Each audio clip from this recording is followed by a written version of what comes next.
श्री गणेशाय नमः।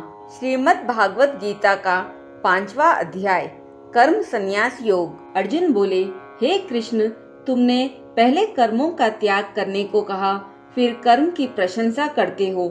इन दोनों में जो अधिक हितकर है वह एक बात निश्चय करके बतलाओ। श्री कृष्ण बोले, कर्मों का त्याग और कर्मों को करना ये दोनों ही मोक्ष देने वाले हैं, परंतु इन दोनों में कर्म त्याग से कर्म योग हितकर है। जो किसी से द्वेष नहीं रखता, न किसी पदार्थ की इच्छा करता है, वह सन्यासी है।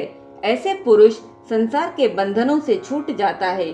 सांख्य और योग को मूर्ख लोग ही पृथक पृथक कहते हैं, पंडित नहीं कहते हैं। जो इन दोनों में से एक में भी अच्छी तरह स्थित हो जाता है, उसको दोनों फल प्राप्त होता है। ज्ञान योगियों को जो स्थान मिलता है, वही कर्म योगियों को प्राप्त होते हैं। ज्ञान योग व कर्म योग एक ही है। कर्म योग के बिना संन्यास का प्राप्त होना दुस्तर है। कर्म करने वाले मुनिजन को ब्रह्म प्राप्त होने में विलंब नहीं लगता। कर्मयोग युक्त शुद्ध अंतःकरण वाला मन तथा इंद्रियों को जीतने वाला, संपूर्ण प्राणियों में अपनी आत्मा को देखने वाला, कर्म करता हुआ भी कर्म फल से लिप्त नहीं होता। योग युक्त तत्वेत्ता पुरुष देखते हैं, सुनते हैं, स्पर्श करते हैं, सूंघते हैं, खाते हैं, चलते हैं, श्वास लेते हैं, तो भी यह नहीं मानते हैं कि मैं कुछ नहीं करता। वे बोलते हैं, त्यागते हैं, ग्रहण करते हैं, परंतु यही मानते हैं कि मैं कुछ नहीं करता, और यह मन धारण करते हैं कि इंद्रियां ही अपने अपने विषयों में बरतती है। जो प्राणी ब्रह्म में अर्पण कर संग को त्याग कर कर्म करता है, वह पाप से लिप्त नहीं होता। जैसे कमल पत्र पर जल नहीं ठहरता, योगी जन शरीर से, मन से, बुद्धि से तथा इंद्रियों की आसक्ति से रहित होकर आत्मशुद्धि के निमित्त कर्म करते हैं।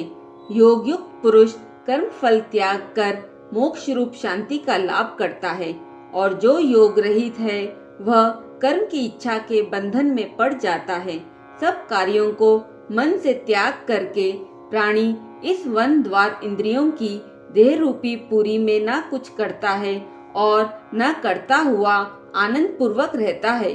परमेश्वर किसी कर्म में प्रवृत्त नहीं करता, कर्म और कर्मफल को उत्पन्न नहीं करता। ये सब प्रवृत्ति द्वारा होते रहते हैं। परमेश्वर किसी के पुण्य तथा पाप को नहीं लेता है। ज्ञान जो अज्ञान से आच्छादित है, उससे जीव मोह को प्राप्त हो जाते हैं, परंतु आत्मज्ञान के द्वारा जिनका अज्ञान नष्ट हो गया है, उनका वह आत्मज्ञान परमेश्वर के रूप को ऐसा भासित करता है, जिस प्रकार सूर्य संपूर्ण संसार को प्रकाशित कर देता है। उसी परमात्मा में जिसकी बुद्धि स्थिर है और उसी में मन लगाते हैं, उसी में निष्ठा रखते हैं, और जो सदा उसी के ध्यान में लगे हैं, ज्ञान द्वारा जिनके सब पाप नष्ट हो गए हैं, वे इस संसार में जन्मते नहीं। विद्या और विनय से संपन्न ब्राह्मण में, गाय में, कुत्ते में और चांडाल में भी पंडित जन की दृष्टि समान रहती है। जिसके मन में इस तरह की समानता उत्पन्न हो गई है, उन्होंने इस लोक में जन्म मरण रूप संसार को जीत लिया है, क्योंकि ब्रह्म निर्दोष और सर्वत्र समान है, इसलिए वे ब्रह्म को प्राप्त हो जाते हैं। जो प्रिय पदार्थ को पाकर प्रसन्न और अप्रिय को पाकर खिन्न नहीं होते, ऐसे स्थिर बुद्धि वाले मोह रहित ब्रह्मवेत्ता को ब्रह्म स्थिर जानो। बाहरी पदार्थों में जो चित्त को आसक्त नहीं होने देता, वही आत्म सुख का अनुभव करता है, और ब्रह्म में अंतःकरण को मिला अक्षय सुख मोक्ष प्राप्त करता है। वे इंद्रियों के स्पर्श से जो भोग देते हैं, वे वस्तुतः दुखदायी होते हैं। उनका आदि भी है और अंत भी है। हे कौन्तेय, ज्ञानी लोग ऐसे भोगों में रत नहीं होते। शरीर छूटने के पहले जो मनुष्य काम और क्रोध के वेग को सहन करने में समर्थ होता है, वह योगी और सच्चा सुखी है। जो योगी आत्मसुख से सुखी, अंतरात्मा के आनंद से आनंदित और अंतर ज्योति से ही प्रकाशित है, वह ब्रह्मरूप होकर ब्रह्म निर्वाण मोक्ष को प्राप्त होता है। पाप जिसके नष्ट हो गए हैं, कुबुद्धि दूर हो गई है, मन को जिन्होंने वश में कर लिया है, जीव मात्र का जो हित चाहते हैं, ऐसे योगी को ब्रह्म निर्वाण प्राप्त होता है।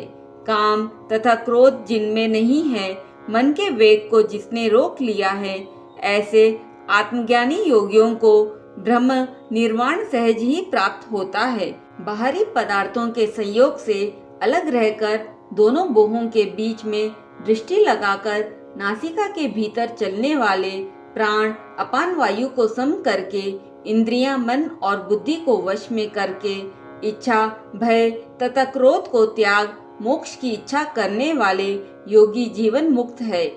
जो मुझको सब यज्ञों और तपों का भोक्ता, संपूर्ण लोकों का स्वामी और सब प्राणियों का मित्र जानते हैं, उन्हीं को शांति प्राप्त होती है। 5वां अध्याय समाप्त हुआ।